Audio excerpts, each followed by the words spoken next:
پھر 40 سال کی عمر میں غار حرا سے آپ کی نئی ایک زندگی شروع ہوتی ہے وہاں سے. پھر مکہ والوں کے پاس جو ہے آپ توحید کا پیغام لے کے آتے ہیں. وہی مکہ والے ہیں, وہی آپ کے خاندان والے ہیں, آپ کے رشتے دار ہیں, اکثر وہ آپ کے جو ہے جانی دشمن بن گئے. یہ بھی اللہ رب العزت کی طرف سے آزمائش کہ آپ کے اپنے جو ہے آپ کے دشمن. آج بھی اس دور میں جو ہے ہمارے معاشروں میں اگر کوئی توحید کی بات کرتا ہے تو وہ اس کے خلاف بھی لوگ ہو جاتے ہیں. کہ ہر دور کے اندر مشرک اور کافر جو ہے موحدین سے بہت خوف کھاتے ہیں, بہت ڈرتے ہیں, اسی لیے جو ہے ان کو برا بھلا کہتے ہیں, ان کے خلاف ہو جاتے ہیں. پوری مشینری اور پورے لوگ جو ہے توحید والوں کے خلاف ہو جاتے ہیں.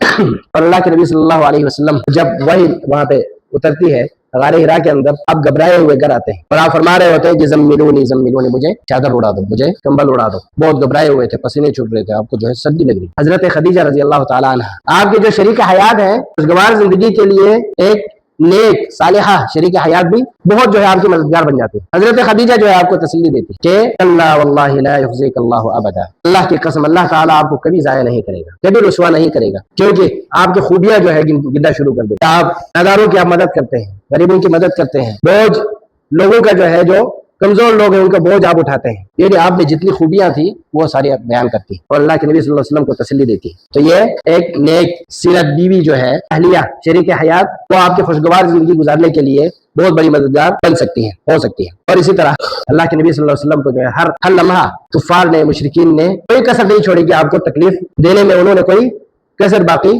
نہیں چھوڑی.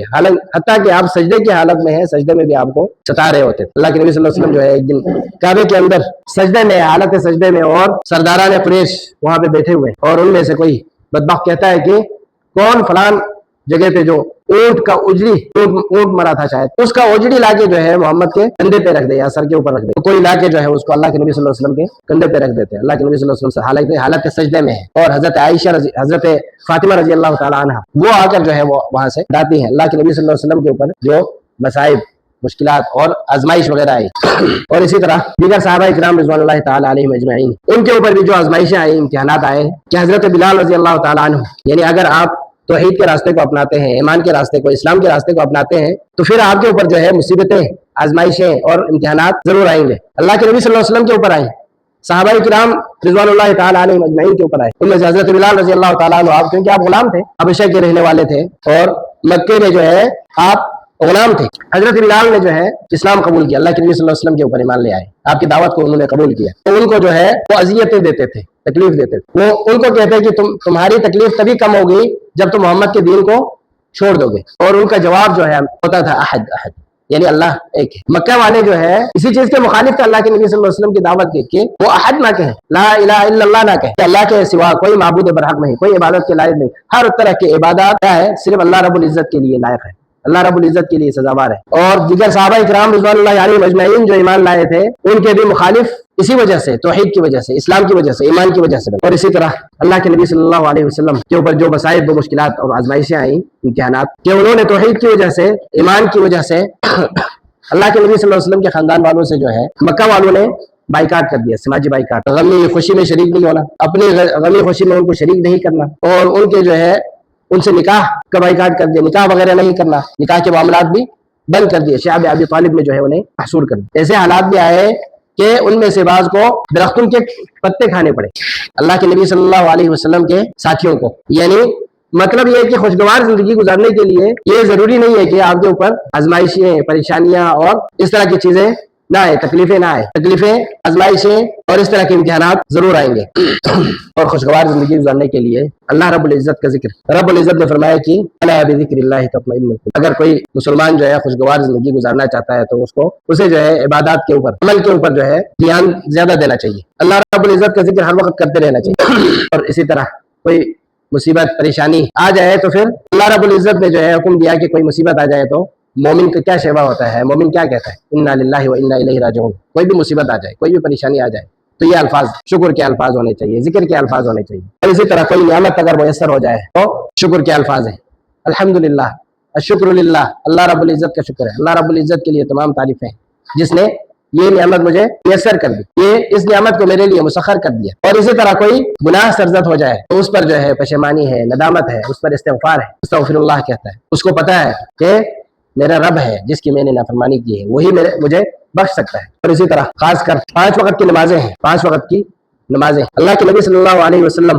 कहीं सफर में निकलते, आप 2 रकत जो है नमाज अदा फरमाते। 5 वक्त की नमाजों के अलावा भी जो है दीगर उमूर के लिए अल्लाह के नबी सल्लल्लाहु अलैहि वसल्लम से नमाजें पढ़ना साबित है। नबी करीम सल्लल्लाहु अलैहि वसल्लम जो है कोई उनके ऊपर कोई परेशानी आती तो आप जो है अल्लाह के आगे सजदा रेज हो जाते, नमाज पढ़ लेते हैं। और इसी तरह अल्लाह के नबी सल्लल्लाहु अलैहि वसल्लम फरमाते हैं कि हमारे दिल का रूह, दिल का सुकून है और दिल का चैन नमाज से हासिल होती है और दिल को राहत मिलती है नमाज से। अल्लाह के नबी सल्लल्लाहु अलैहि वसल्लम हज़रत बिलाल से फरमाते हैं, या बिलाल अक़िमिस्सलाह अरिहना बिहा, ये बिलाल नमाज कायम करो, इससे जो है हमारे दिल को राहत पहुंचेगी, राहत पहुंचाओ। आज मुसलमान जो है खुशगवार जिंदगी भी चाहता है और नमाजों में भी कोताही, नमाजें भी वक्त पे अदा नहीं करते और नवाफिल, इस तरह के मुसीबतों में नवाफिल का एहतमाम तो दूर है, फराइज जो है फराइज में कोताही करते हैं, फर्ज नमाजों में कोताही करते हैं, वो नहीं पढ़ते। और इसी तरह कुरान करीम से जो है ताल्लुक मजबूत करना।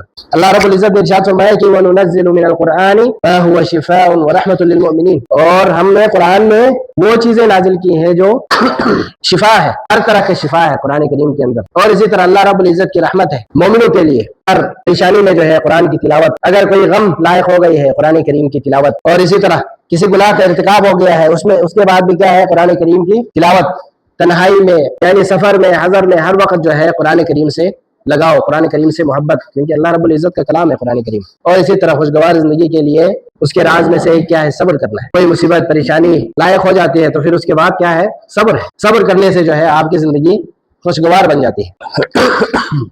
आप अलैहिस्सलातु वस्सलाम कि आंखों से जो है आंसू जारी हो जाते हैं। तो अल्लाह के नबी सल्लल्लाहु अलैहि वसल्लम ने फरमाया कि इन्नल ऐन तदमा, यानी सब्र का ये मतलब नहीं कि आप सख्त दिल हो जाए, सब्र का ये मतलब नहीं कि आपका दिल सख्त हो जाए और आपको जो है आंसू भी ना आए किसी गम के मौके पर, किसी के वफात के मौके पर, ये नहीं है। इंसान का दिल जो है नरम होना चाहिए और आंसू तो आते हैं, लेकिन कोई ऐसा लफ्ज आपके जुबान से, आपके मुंह से जो है अदा ना हो जिससे अल्लाह रब्बुल इज्जत जो है ना, ऐसे अल्फाज जो है अदा करें मुसीबत के मौके पर, अल्लाह रब्बुल इज्जत का जिक्र करें, अल्लाह रब्बुल इज्जत जो है उस आपकी उस बात से खुश हो जाए, तो ये सब्र कहलाता है। अल्लाह के नबी सल्लल्लाहु अलैहि वसल्लम ने फरमाया कि इन्नल ऐन तदमा वल क़ल्ब यहज़न व ला नक़ूलु इल्ला मा युर्दी रब्बुना, कि दिल भी दुखता है, आंखों से आंसू जारी होते हैं, लेकिन हमारे जुबान से वही अल्फाज निकलेंगे जो हमारे रब को पसंद होगा, हमारा रब जो है जिससे राजी हो। और इसी तरह शुक्र करना है।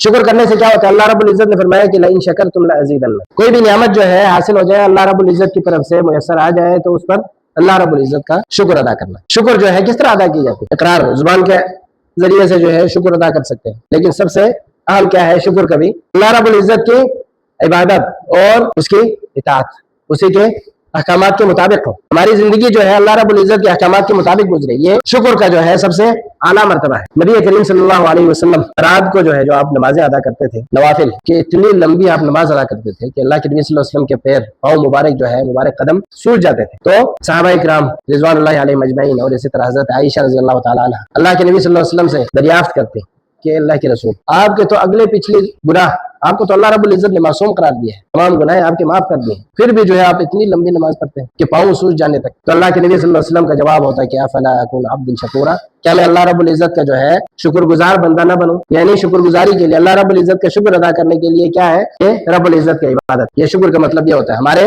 माशरों में लोग क्या समझते हैं, शुक्र का मतलब बस शुक्र, अल्लाह का शुक्र, यही अल्फाज अदा कर दिए, वो समझते हैं कि हमने बस पूरा शुक्र का जो है वो तकाजा हमने पूरा कर दिया। इबादत में और अमल में जो है वो कितनी ही कोताही क्यों ना हो।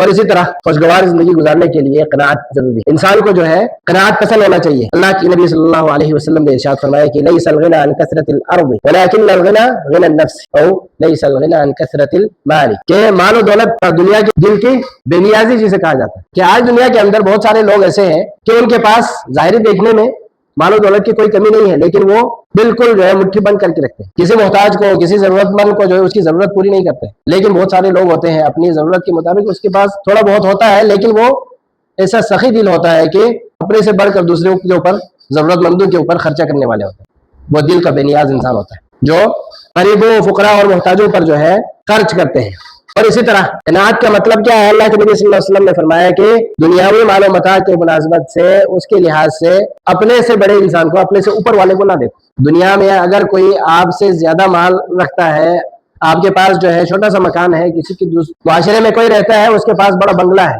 उस बंगले वाले की तरफ ना देखो। आपके माशरे में कोई ऐसा भी होगा जो झोंपड़ी में रहता होगा, आपको अगर अल्लाह रब्बुल इज्जत ने छोटा सा मकान दिया है, उस झोंपड़ी वाले की तरफ देखो। अगर आपको अल्लाह ने जो है मोटरसाइकिल दिया है तो गाड़ी वाले की तरफ ना देखो, बल्कि आपसे कम तर जिसके पास बाइसाइकिल है तो उसकी तरफ देखो। और इसी तरह जो है दुनियावी मालूम अता के हिसाब से आपसे बढ़कर जिसके पास है उसकी तरफ ना देखो, लालच आ जाएगी। अल्लाह रब्बुल इज्जत का जो है शुक्र अदा नहीं कर पाओगे। फिर अपने से कमतर की तरफ देखोगे तो अल्लाह रब्बुल इज्जत का जो है शुक्र करेंगे। फिर अल्लाह तेरा शुक्र है, तूने मुझे उससे बढ़ के दिया, उससे ज्यादा दिया। ये कनात का मतलब है। और इसी तरह खुशगवार जिंदगी गुजारने के लिए अल्लाह रब्बुल इज्जत के ऊपर तवक्कुल है, रब्बुल इज्जत पर एतमाद, रब्बुल इज्जत